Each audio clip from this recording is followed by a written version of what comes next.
हमारी जन्म पत्रिका में लगन पर जो ग्रह विराजमान होता है वो हमारे जीवन में क्या संकेत देता है, क्या प्रेरणा देता है। और आज का ये वीडियो लगन पर 9 ग्रहों के प्रभाव पर ही आधारित है। पर ये वीडियो स्पेशल वीडियो है क्योंकि आज हम चर्चा करेंगे लगन के ऊपर बैठा हुआ ग्रह कैसे आपको एक मार्ग दिखाता है, एक रास्ता दिखाता है और इशारा करता है वो कि अगर आप जीवन में ये काम कर लो तो आपकी जिंदगी में सफलता आएगी ही आएगी। इसके लिए आपको सबसे पहले कुंडली को समझना होगा।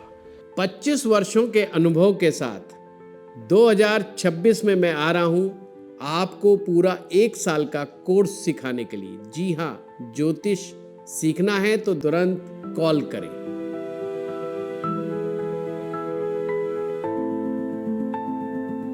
जब भी आपको जन्म पत्रिका देखनी हो तो आप सबसे पहले लगन के ऊपर, लगन यानी कि पहला भाव, फर्स्ट हाउस, तो सबसे पहले हमें ये मालूम होना चाहिए हम जन्म पत्रिका से फर्स्ट हाउस से क्या क्या देखते हैं।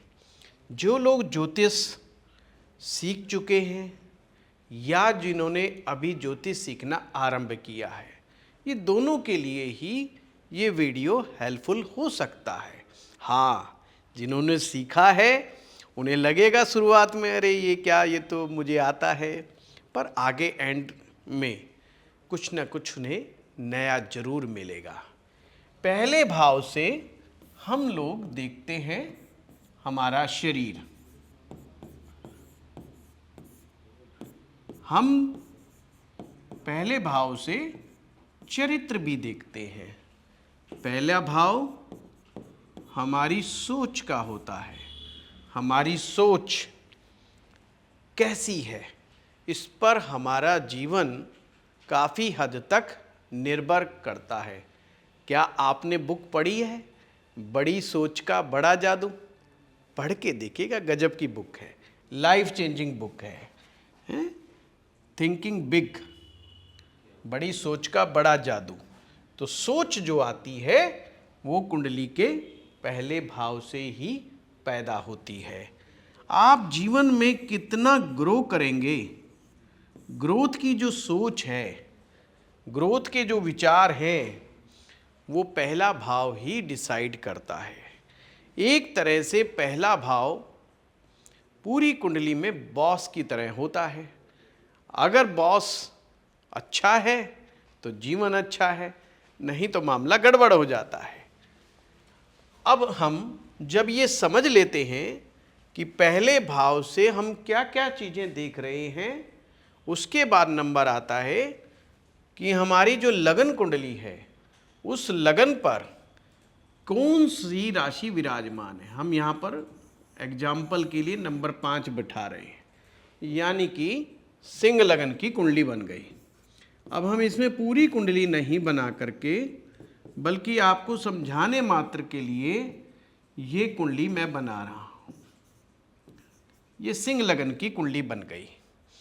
अगर किसी व्यक्ति की जन्म पत्रिका सिंह लगन की है और इस पहले भाव में यानी लगन पर सूर्य विराजमान हो तो क्या असर होगा उसके जीवन में और उसके जीवन के लिए क्या संदेश है। तो आइए सबसे पहले उसी को देखना शुरू करते हैं हम लोग। पहले भाव में सन, सूर्य इन फर्स्ट हाउस। सूर्य से हमें क्या मिलता है? सूर्य हमारे मान सम्मान का ग्रह है, रेस्पेक्ट का ग्रह है। सूर्य में लीडरशिप क्वालिटी होती है, लीडरशिप क्वालिटी होती है। सूर्य इमेज कॉन्शियस बहुत होता है, ज़्यादा होता है। सूर्य हमारी पद यानी कि हमारी पोस्ट पोजीशन को भी रिप्रेजेंट करता है। वैसे तो ज्योतिष में सूरज पिता भी है, बॉस भी है, गवर्नमेंट भी है और हमारी आत्मा भी है। पर अगर किसी व्यक्ति की जन्म पत्रिका में सूर्य पहले भाव में है तो उसको कुछ चीज़ों का ध्यान रखना होगा। सबसे पहले उसके अंदर जो पर्सनैलिटी है वो लीडरशिप की है। कभी कभी ग्रहों की सिचुएशन ऐसी बनी होती है, यानी सूर्य के रेफरेंस में कुछ अन्य ग्रह इस तरह से बैठे होते हैं कि वह उस लीडरशिप वाली क्वालिटी को बाहर नहीं आने देते। तो ऐसे लोगों को अपनी पर्सनैलिटी डेवलपमेंट पर बहुत ज़्यादा ध्यान देना चाहिए। पर्सनैलिटी डेवलपमेंट,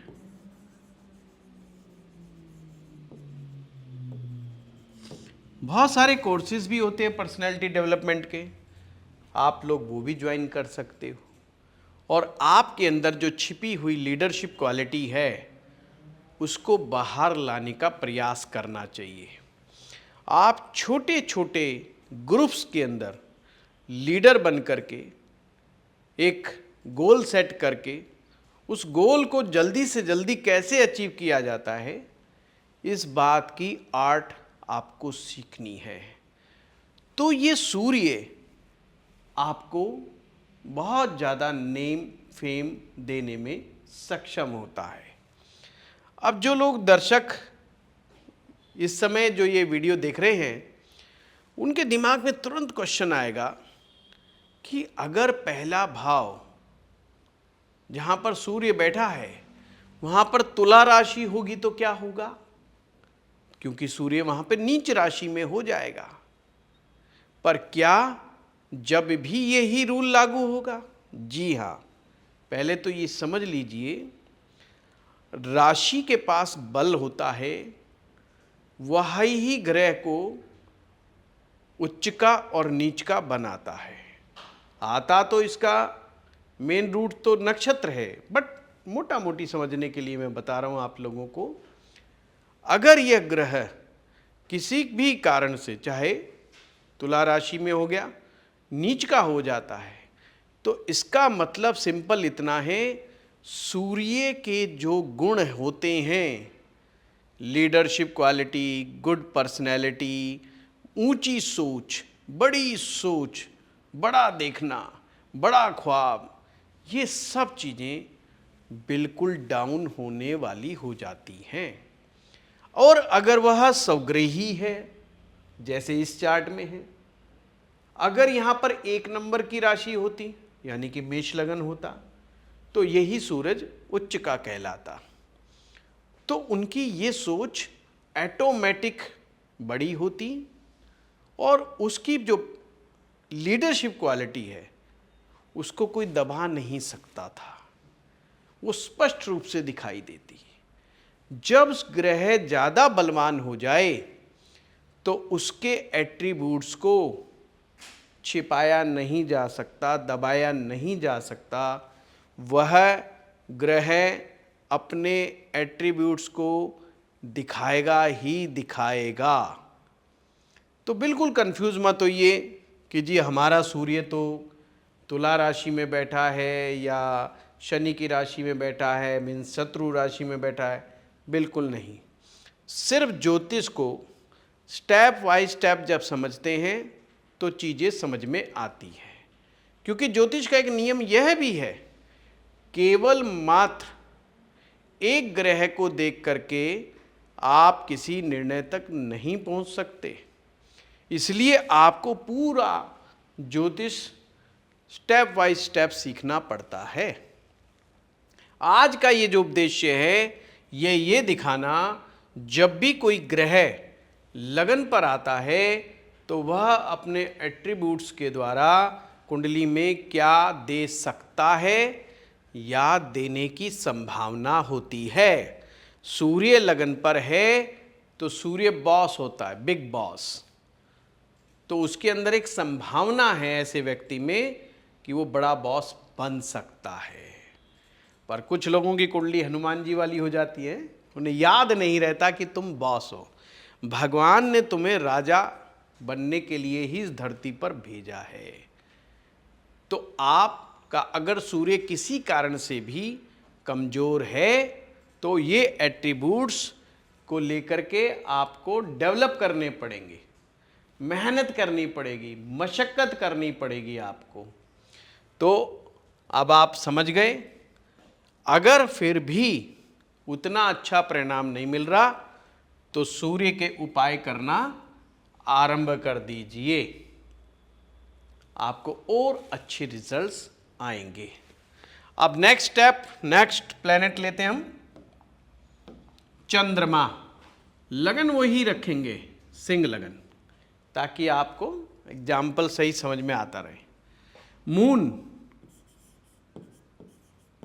चंद्र ग्रह। चंद्रमा क्या दिखाता है?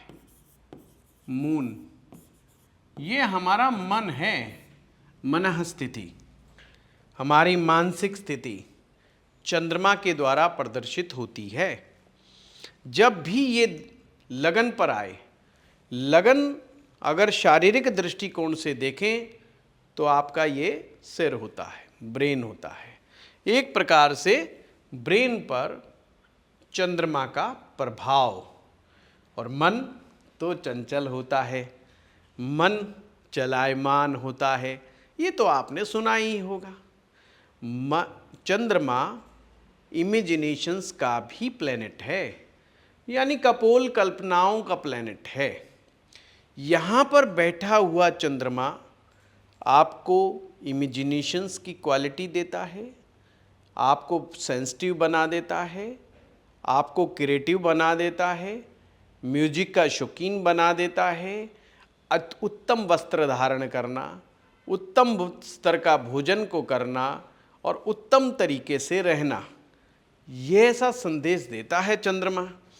जिन लोगों का भी लगन में चंद्रमा हो, उन्हें अपने मन को बैलेंस करने के लिए जो जो उपाय हो सकते हैं वो अवश्य करना चाहिए।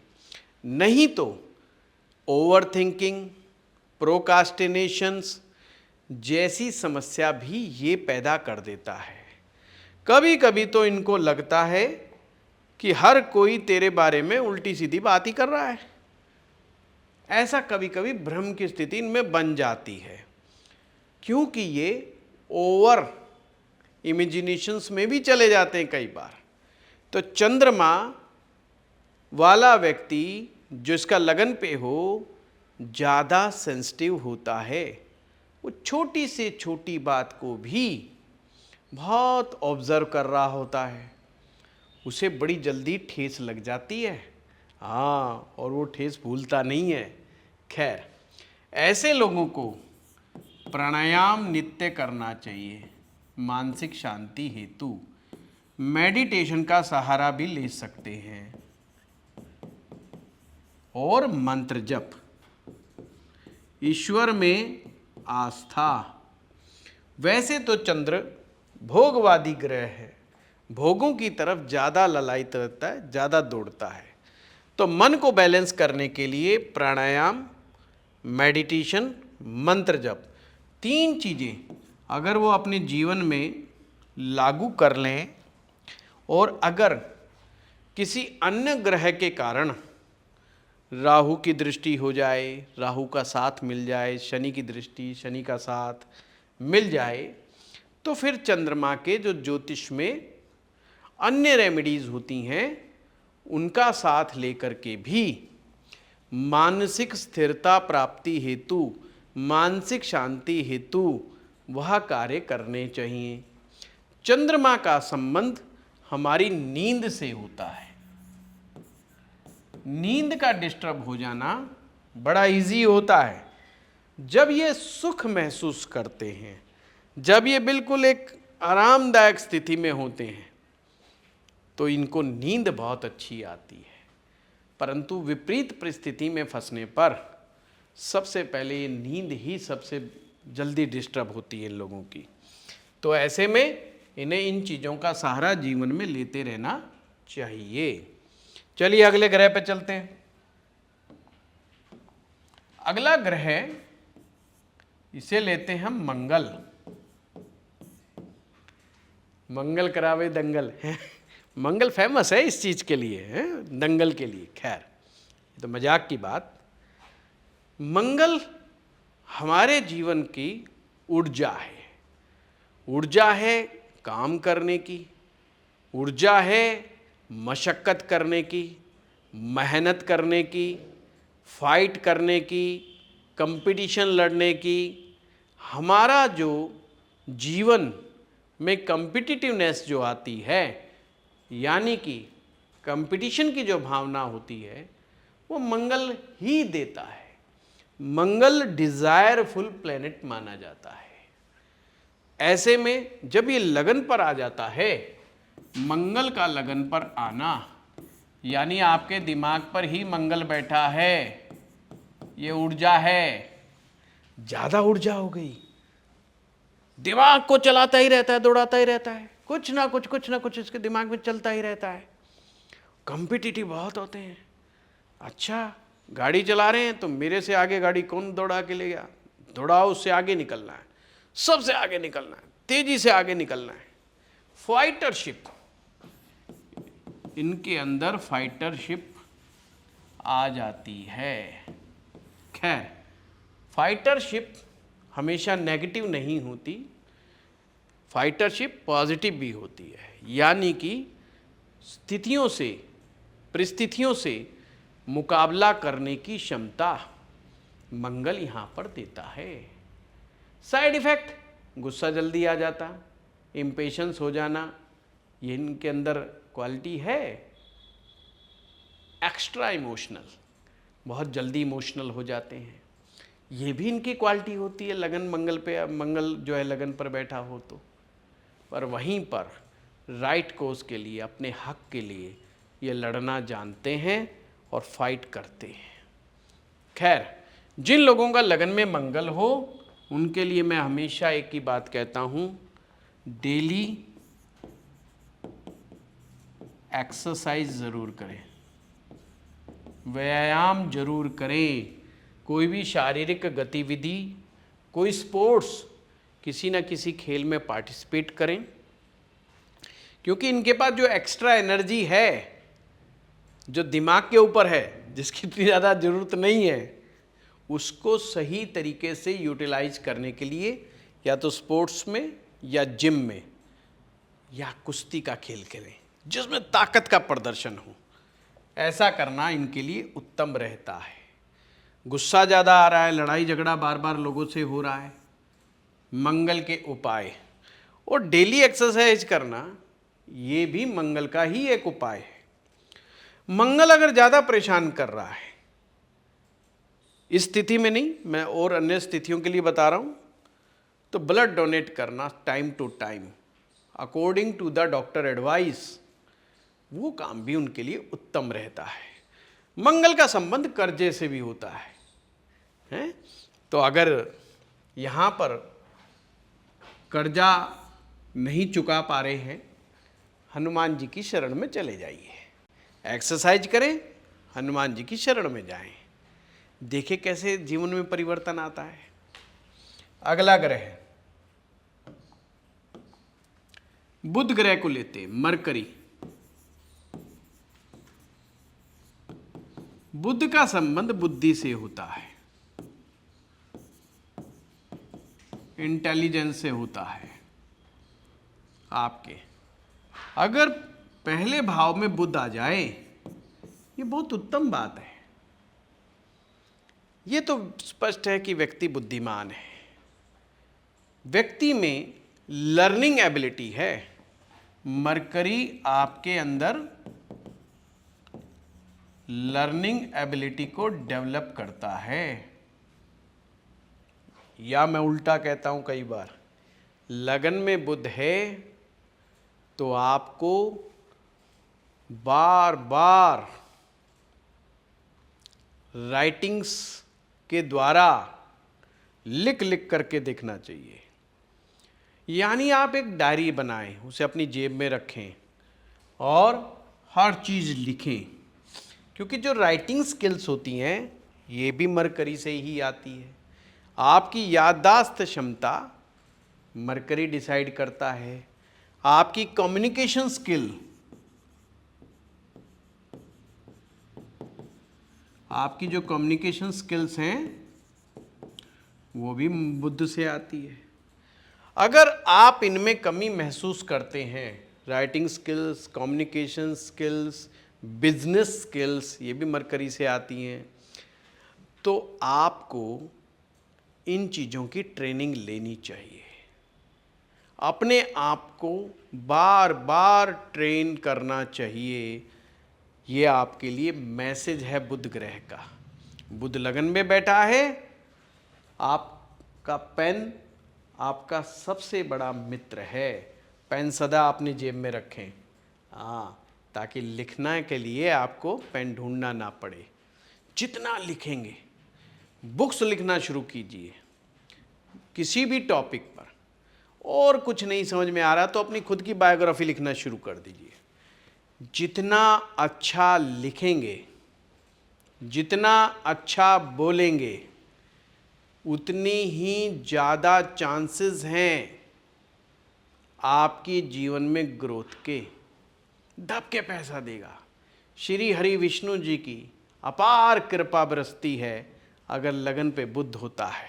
पर बुध को एक्टिवेट करना, एक्टिवेट करने का मतलब बार बार बार बार ट्रेनिंग लो अपने टॉपिक की। अगर आप सॉफ्टवेयर इंजीनियर हैं, अगर आप बैंकिंग के क्षेत्र में आप अकाउंट्स देखते हैं, आप चार्टेड अकाउंटेंट हैं, आप इलेक्ट्रॉनिक्स इंजीनियर हैं, तो ये सब बुध की कृपा है। आप लोगों को लिए तो ये चीज़ें बहुत ज़रूरी चाहिए। छोटी कन्याओं की सेवा करना, माँ दुर्गा जी का जाप करना बुध के लिए उत्तम होता है। परंतु ज्योतिष कर्म प्रधान है। आपको ये मैसेज देता है कि हमें कौन सा कर्म करने से हम जीवन में ज़्यादा तरक्की उन्नति कर सकते हैं।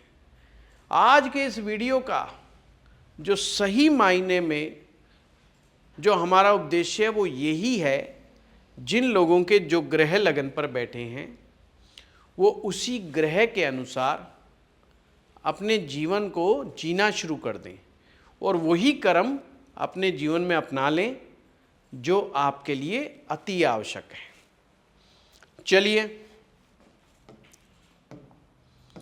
ये आज जो हम वीडियो बना रहे हैं इसमें किसी रेमेडी की कोई खास आवश्यकता है नहीं। अगर आप उस ग्रह से रिलेटेड कर्म करना शुरू कर दें। नेक्स्ट है गुरु। वैसे लगन में बैठे हुए गुरु बहुत अच्छे माने जाते हैं, पराशर ज्योतिष में भी, लाल किताब में भी। दोनों ही के विद्वान एक बात पर सहमत हैं कि लगन का गुरु उत्तम है। गुरु का संबंध हमारी शिक्षा से होता है, एजुकेशन से होता है, ज्ञान से होता है, आपके विजडम से होता है, आपके अध्यात्म से होता है, स्पिरिचुअलिटी से, आपके आध्यात्मिक क्षेत्र से होता है। सिंपल है, लगन पर गुरु, सीधा मैसेज, ज्ञान प्राप्त करना ही है। ज्ञान प्राप्त करने के लिए आपको यदि चीन भी जाना पड़ जाए तो आपको चूकना नहीं चाहिए। हमेशा अपने आप को विद्वानों के बीच में अपने आप को रखना चाहिए। ऐसे लोगों से मित्रता करनी चाहिए जो विद्वान हैं, पढ़े लिखे हैं, समझदार हैं और बुक्स आपकी सबसे अच्छी साथी हैं, बेस्ट फ्रेंड हैं आपके लिए। बुक्स, डेली बुक्स रीड करना, कोई भी अपने सब्जेक्ट की पढ़ें, अध्यात्म की पढ़ें, गीता पढ़ें, रामायण पढ़ें, जो अच्छी लगे वो पढ़ें, पर पढ़ें बुक्स के बीच में घिरे रहें। अपने घर में एक छोटी सी लाइब्रेरी जरूर बनाएं। बिल्कुल ना बोले बेशक ज़माना कितना मर्जी डिजिटल हो जाओ, पर ज्ञान जो बुक्स के द्वारा मिल सकता है, बेशक वो जो बुक्स में लिखा है वो डिजिटली भी लिखा हुआ है, पर जो आपके साथ बुक्स आपके जीवन में चमत्कार पैदा कर सकती हैं, आपके गुरु को और प्रबल बनाती हैं, वो और कुछ नहीं कर सकते। ऐसे लोगों को अपनी जड़ों को नहीं छोड़ना चाहिए, ज्ञान प्राप्त करते रहना चाहिए, साधु संतों का आशीर्वाद लेते रहना चाहिए, और भगवान शिव की कृपा इन पर वैसे ही खूब होती है। हो सके तो नित्य भगवान शिव को प्रणाम करें, ओम नमः शिवाय का जाप करें तो अति उत्तम है। अपने जीवन में गुरु अवश्य बनाएं। ये गुरु विजडम को दिखाता है। आपकी विजडम बहुत ही प्यारी होती है और उसको पूरा करने के लिए आप भरसक प्रयास करते हैं। ये आपको बहुत बड़ा आदमी बना सकता है। गुरु वैसे भी विशालता का प्रतीक है, गुरु वैसे भी विस्तार का प्रतीक है। आपके जीवन का विस्तार, आपके जीवन की वृद्धि, आपके जीवन की प्रगति, उन्नति गुरु ही देता है। चलिए, अगर शुक्र ग्रह किसी का लगन पर बैठा है,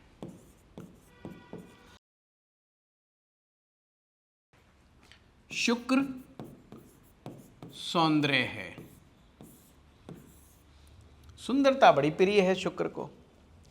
लगन पे शुक्र, एक तो भगवान ही उन्हें सुंदर बना के भेजता है, पर ऐसे लोगों को अपनी पर्सनैलिटी पर विशेष ध्यान देना चाहिए। इन्होंने कपड़े कैसे पहने हैं? वस्त्र धारण। जी हाँ, वस्त्रों का आपके जीवन पर बड़ा गहरा असर होता है। आपकी तरक्की उन्नति में इन वस्त्रों का बहुत बड़ा रोल है। हर व्यक्ति को वस्त्र भी अपने कर्म के हिसाब से ही पहनने चाहिए। अगर वो इस चीज को फॉलो करते हैं तो उनके जीवन में अच्छा रहेगा। इत्र का प्रयोग इनको जीवन में करना चाहिए, क्योंकि जितनी भी प्रकार की खुशबू है, जितनी भी प्रकार की खुशबू और खास करके अच्छी खुशबू है, उनका संबंध शुक्र ग्रह से है। लगन पर शुक्र यानी कि खुशबू इनके जीवन में विशेष सहयोग दे सकती है। वैसे तो खुशबू का प्रयोग हमारे देश में पता नहीं कितने वर्षों से हो रहा है। खुशबू आपके मूड को चेंज कर देती है।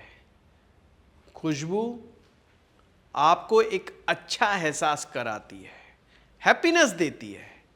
और खुशबुओं पर बहुत प्रयोग हुए हैं। स्ट्रेस कम करना हो तो खुशबू चाहिए, मूड अच्छा करना हो तो खुशबू चाहिए। मौसम के हिसाब से अलग अलग खुशबुएं बनी हुई हैं, गर्मियों की खुशबू, सर्दी की खुशबू, सबके हिसाब से, हर मौसम के हिसाब से खुशबू बनी हुई है। आप ज्योतिषी से बात करें कि उनके जीवन में कौन सी खुशबू बेहतर असर दिखा सकती है। शुक्र के इलाज में इत्र का प्रयोग महत्वपूर्ण होता है। सुंदर वस्त्र, बढ़िया इत्र, हाइजीनिक फूड, उन्हें हाइजीन का बड़ा ध्यान रखना चाहिए, साफ सफाई का बड़ा ध्यान रखना चाहिए। साफ सफाई जहाँ पर भी रहें, साफ सफाई के साथ रहें। गंदगी शुक्र को बिल्कुल भी पसंद नहीं। मैले कुचैले कपड़े धारण करना शुक्र को पसंद नहीं। तो सीधा सीधा मार्ग है। स्त्रियों का सम्मान करें। माँ लक्ष्मी की कृपा वैसे ही इनके ऊपर काफ़ी अच्छी होती है। चलिए, अगला ग्रह लेते हैं शनि ग्रह। वैसे तो शनि ग्रह को अच्छा नहीं माना जाता लगन स्थान पे, क्योंकि शनि को भयकर्ता कहा गया है। लगन पे शनि भय पैदा करता है मन और मस्तिष्क में।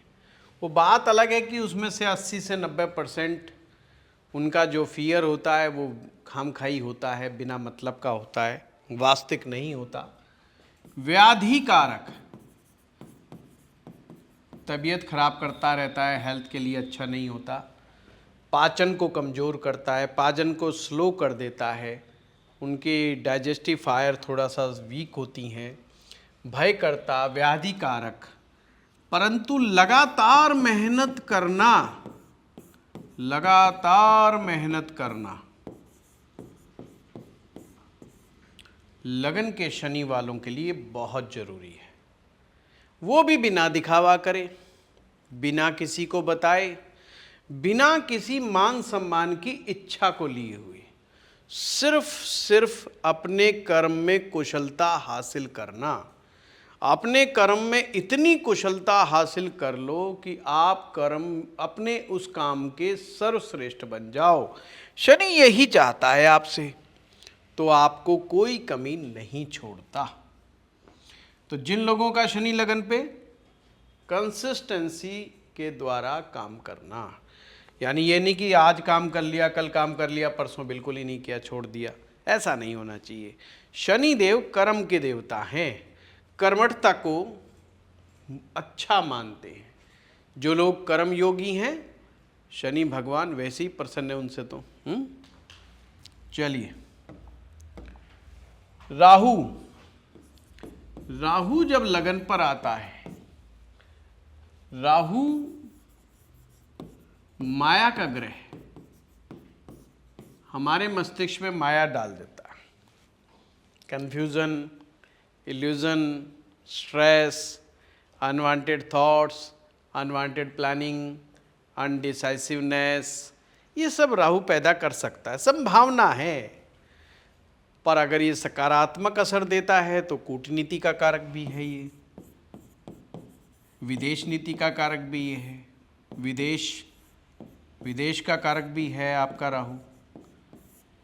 आपको विदेशों से अच्छी सफलता दिला सकता है, आप के अंदर ऐसी महारत देता है कि आप प्लानिंग बहुत अच्छी कर सकते हो, किसी प्रोजेक्ट को कंप्लीट करने के स्टेप्स अच्छे बना सकते हो, उसके लिए स्ट्रैटेजी अच्छी बना सकते हो, किसी के षड्यंत्र को अच्छी तरह से समझ सकते हो।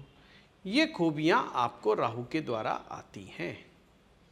तो राहु जिन लोगों का अच्छा है, या राहु लगन पर बैठा हुआ है, उन लोगों को जीवन में माँ सरस्वती की पूजा उपासना जरूर करनी चाहिए। दूसरा, जीवन में लॉजिकल प्रैक्टिकल अप्रोच अपनानी चाहिए, जो लॉजिकल हो और प्रैक्टिकल हो।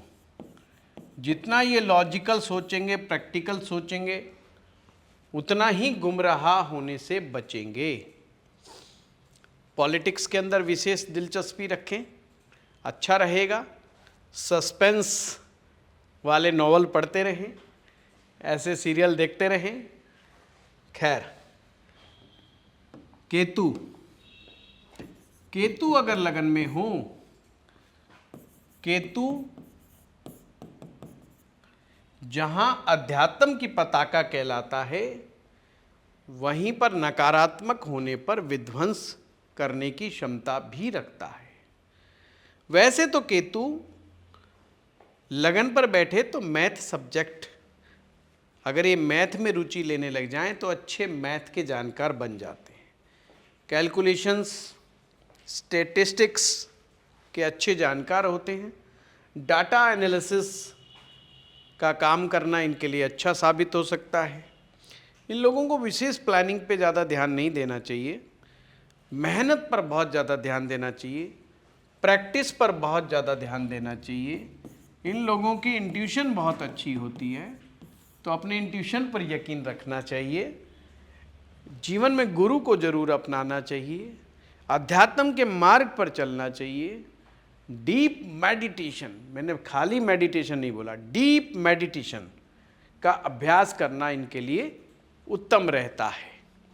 खैर, जिन लोगों का केतु लगन पे है, कभी कभी ये बहुत क्रोध में आ जाते हैं। अत्यधिक क्रोध इनके लिए अच्छा नहीं होता, ये खतरनाक भी हो जाता है इनके लिए। खैर, ये मैंने आज लगन पर 9 ग्रहों का प्रभाव किस तरह से होता है ये आपको समझाने का प्रयास किया है। अगर आप भी स्टेप बाय स्टेप ज्योतिष सीखना चाहते हैं तो हमारे नए कोर्स अनाउंस हो चुके हैं। आप हमारी टीम से बात करें और तुरंत कॉल करें जो एस्ट्रो पाठशाला के द्वारा ज्योतिष सीखना चाहते हैं। ज्योतिष सिखाने की परंपरा एस्ट्रो पाठशाला में पिछले 20 वर्षों से है और हम हजारों लोगों को ज्योतिष सिखा चुके हैं। बहुत लोग इससे सीख करके जीवन में आगे बढ़ रहे हैं और ज्योतिष को एक कैरियर ऑप्शन की तरह देख रहे हैं और अच्छा मान सम्मान भी कमा रहे हैं।